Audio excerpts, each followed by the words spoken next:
Welcome back. On this week's video, I'm going to take a look at some gift ideas for photographers and videographers.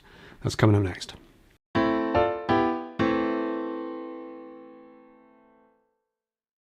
So welcome back. On this channel I talk a little bit about photography and video and tech and gear and that sort of stuff with a maker's eye.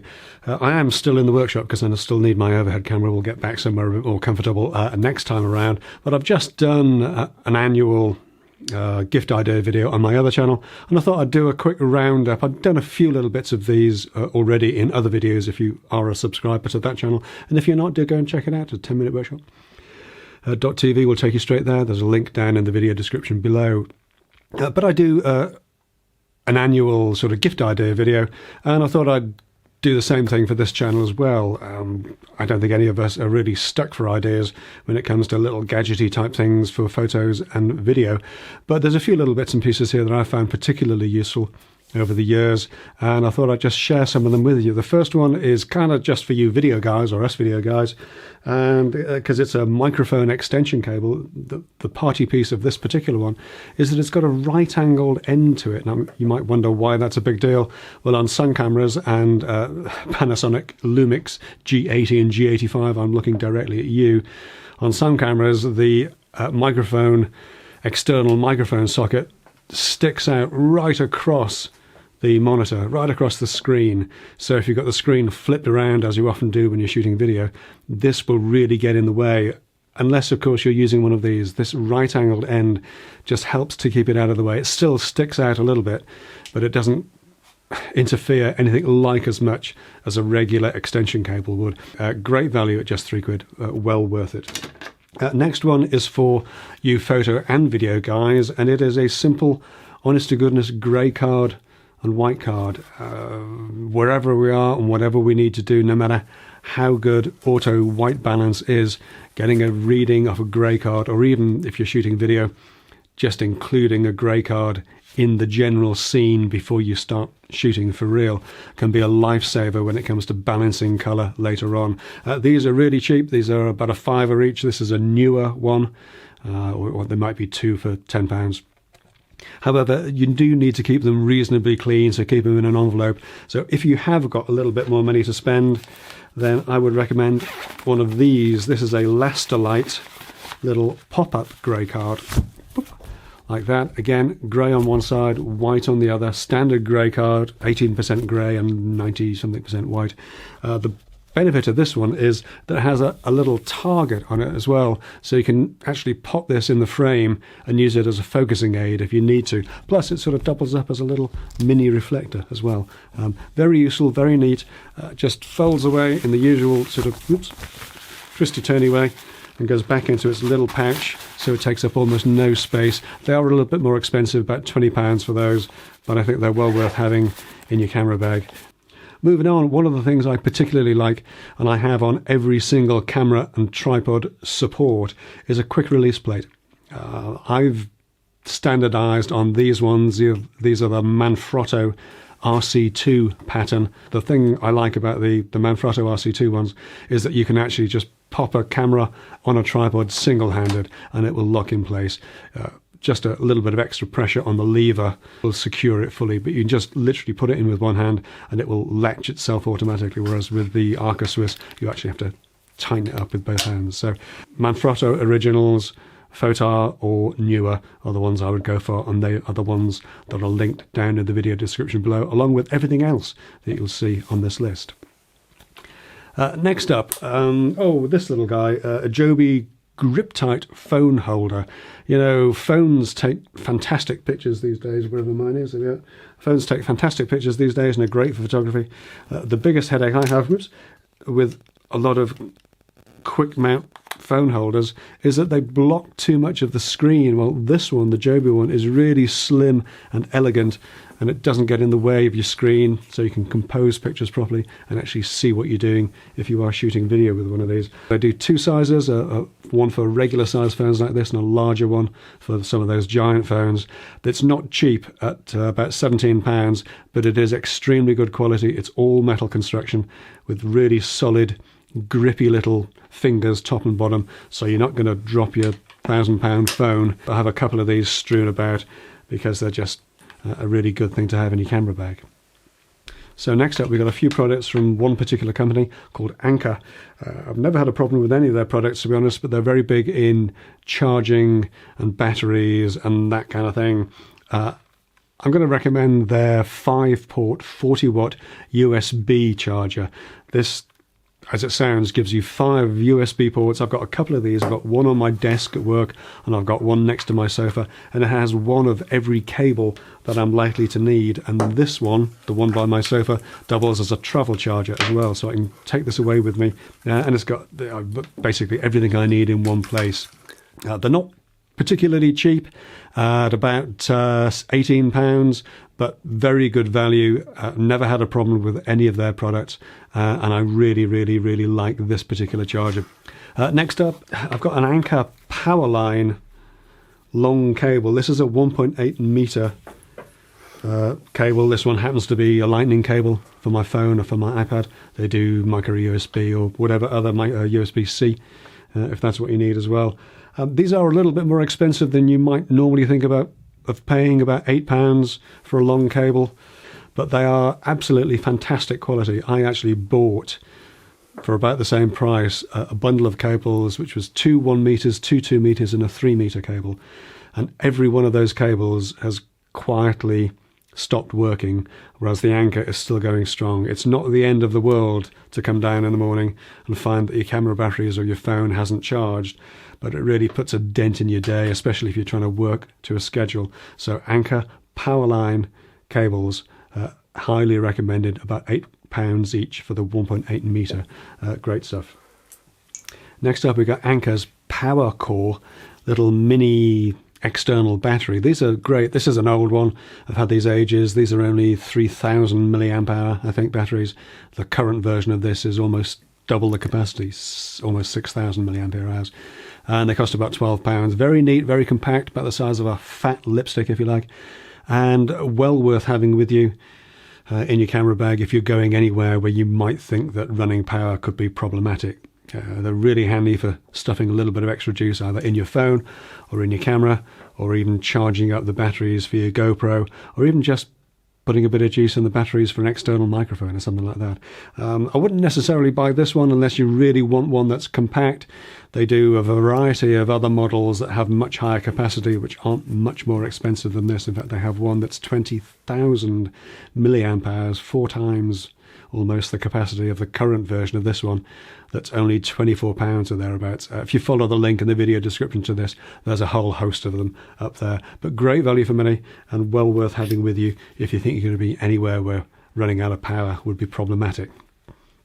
So next up, we're going to have a look at SmallRig. SmallRig are the guys that make the camera cages and some of the support gear that we're going to take a look at in a minute. But this is just a little mini toolkit. I did have a look at this on my other channel because it's just a great general purpose toolkit, which gives you all the hex keys that you need to operate their gear, as well as a little Torx T25 and a #1 Phillips, plus a flat blade straight screwdriver, which is really useful for actually getting to the screw at the bottom of these camera cages, because that's a particularly weird size, and now we know why.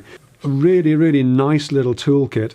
It is completely flight safe because there's no sharp blade on this, and if you do use the SmallRig accessories, there's actually space within the body to store some of the screws in there as well. About £20, so not the cheapest of things, but it does come in an absolutely beautiful little soft case and a hard case as well. A little bit over the top in that regard, but hey, for 20 quid, you get everything protected. So staying with SmallRig, I'm a big fan of the SmallRig Magic Arms. I've got these sort of all around the workshop. Very reasonably priced at about £15. Very good quality, very good value. So useful to have just for having almost anything on one of these. You can clamp this and have a light in the end. You can put a hot shoe, cold shoe in the end, put microphones on it. I've had one of these clamped to the tripod leg recently, to have a small camera to do detail shots while I'm doing a general wider shot. Just generally very useful, a great piece of kit to have around, and at 15 quid certainly won't break the bank. Also, you'll have seen on that, there's a little super clamp on one end. Well, you can get those separately as well. This is just just that. It's a small rig super clamp, comes with a 1/4 inch and 3/8 threads on them, so almost any tripod type adapter will do the trick, and you can just clamp that onto anything. Obviously it will clamp onto the other end of the magic arm, so a very versatile and very useful way of getting all kinds of things held in place, whether it's a reflector or a microphone or any other accessory that you might need. So moving on, you've got a couple of lights. This one is a really nice little LED light from Newer. It's a 176 light, whoops, quite bright, dimmable daylight LED. So there's no color shifting going on here. Do that way. You can't vary the tone of the color at all. But this is just really, really neat. It'll work off mains or battery power. Costs about £23. It's roughly sort of A5 in size, but obviously a little bit thicker. So the size of a A5 paperback book maybe. And takes the standard Sony style batteries. You can either buy it bare just to use with a mains adapter, which doesn't come with a mains adapter, or you can buy it with a battery and charger, as I did. It comes with little diffusers as well. I often have it just off camera, up high, just to give a little bit of definition on my face to separate me out from the background when I'm doing these sort of talking head type shots. Next up is a tiny little light from Comi Light. It's the Comi Light CLM50. It's about the size of a credit card, not much bigger, a little bit fatter, and it's rechargeable via micro USB and fully dimmable, so you won't get much light out of it at its dimmest. In fact, you won't get that much light out of it at its brightest either. It's one of those lights that you can just keep in your bag, and if you need a teensy little bit of accent lighting somewhere, then you can just pop this into position. These have rocketed in price since I bought mine. I paid about £20 for this, and they're over 30 now. So you've got to really kind of want one. It does come with quite a few accessories, so whether that's worth it with all those accessories, I don't know. As I say, I paid 20 quid for it quite happily. Not sure about it at 30, but if it does the trick for you, then it is very well made. And as I say, it just charges through micro USB. And again, just one of those really handy things to have in your bag. Staying with bags, and I've moved you back a bit so I can get this in. This is the Low Pro Tahoe BP 150 backpack. I talked a little bit about this in the last video when I was talking about traveling light. I bought this specifically for my Venice trip, and I've got to say I'm really impressed with it. I've had all kinds of camera backpacks, and this one is far and away the best of those bunch in terms of quality. Very nicely made, very well put together, space for as much as I needed to take on this one particular trip. It's not a big bag. I wouldn't mind if it was a little bit bigger, but the next sort of step up in size is more than double the price, so I will live with how it is for now. Plenty of space for all your bits and pieces. The problem I have with the other models of bag are that the interior dividers, the Velcro, the hook and loop, really isn't very good. Whereas on this one, it stays in place and keeps your gear nice and steady. And there's plenty of space in here to keep all the bits and pieces, as you may have seen in the previous video as well. But for £45 or thereabouts, very, very highly recommended. Great little bag. I've still got my big bags as the kind of mothership bags, but this is the shuttle that brings my gear into this place. Alrighty, so we're moving into a section that's more for the video guys now, because we want to talk about audio. To start with, I want to talk about a separate audio recorder. Sometimes it's hard to get good audio because you really want to get the microphone as close to the talent, to the people speaking, as possible. And one of the best, simplest ways to do that is just to use an external recorder like this one with a lavalier microphone. We'll talk about lavalier mics in a moment. But this is the Zoom H1 audio recorder. It's very small and light and easily pocketable. It records decent audio just of the stereo mics that are included in it, but it's got a microphone in socket, so you could pop this in a pocket, thread a lavalier microphone into that, clip it onto your shirt, and record really good audio. It's very simple in use. All the things that are usually buried under several software menus are actually just with hardware buttons on the Zoom H1N. And the only problem with it is that they hold their value incredibly well, to the point that it's not even worth trying to find one secondhand. They sell so close to new price. I would just go and buy a new one. They're about £85 or thereabouts. I use it to do all of my backup recordings when I'm doing the podcast, and never had any kind of a problem with it at all. Next up, we're going to talk about lavalier microphones. You can spend an awful lot of money on a lav mic, or a lapel mic they're sometimes called. I'm a big fan of this one. It's the Boya BYM1. This is fantastic. It's about 11 or 12 pounds. I've just bought this one as a spare, and you can't go wrong. They've got 6 meters of cable with them. Plug it in, switch it to whether you want it to work with a smartphone or a camera, and start recording. It's as simple as that. The quality is far, far better than its price suggests. I'm not going to do an audio test on this one because of the whole of the previous video, the traveling light video, was actually all the audio was recorded with one of these microphones. So go and take a listen to that if you want to hear what it sounds like. So now we're moving on to bigger and significantly more expensive microphones. This is the Rode Videomic Pro, which is the mic that I'm using now. And in fact, it's the mic that I use for all of my YouTube videos. It's become the sort of de facto standard for good quality mini shotgun microphones. I have it boomed so that it's a little bit closer to my mouth, so that when I'm speaking, it picks up most of the sound from me rather than the room sound. And it works exceptionally well. It's not cheap at £135, but it's not out of the way expensive either. The price for a used Videomic Pro is round about sort of £100 to £120. Well, you can buy a new one of these for £135. The Rode Videomic Pro Plus, the latest model, is £200, so it's quite a big jump. But the Rode Videomic Pro is sort of the de facto standard for an awful lot of YouTubers, and I really like mine. Very, very pleased with it, very happy with the quality of sound that I get from it. However, you do sometimes need something a bit simpler and a bit cheaper, and maybe even if it's just for recording backups. And I bought a Rode Videomicro recently. This is a batteryless microphone, so no batteries required for this. It picks up 3 volts from the microphone port on the camera. Obviously, it's not in the same quality, same league as the Rode Videomic Pro. Otherwise, they wouldn't bother making that. They'd just sell this one. But it's not bad. In fact, let me just record a little bit. Let me just swap cables here. Hang on a sec. So there we are. I don't know if you're going to get any handling noise on this, but forgive me if we do.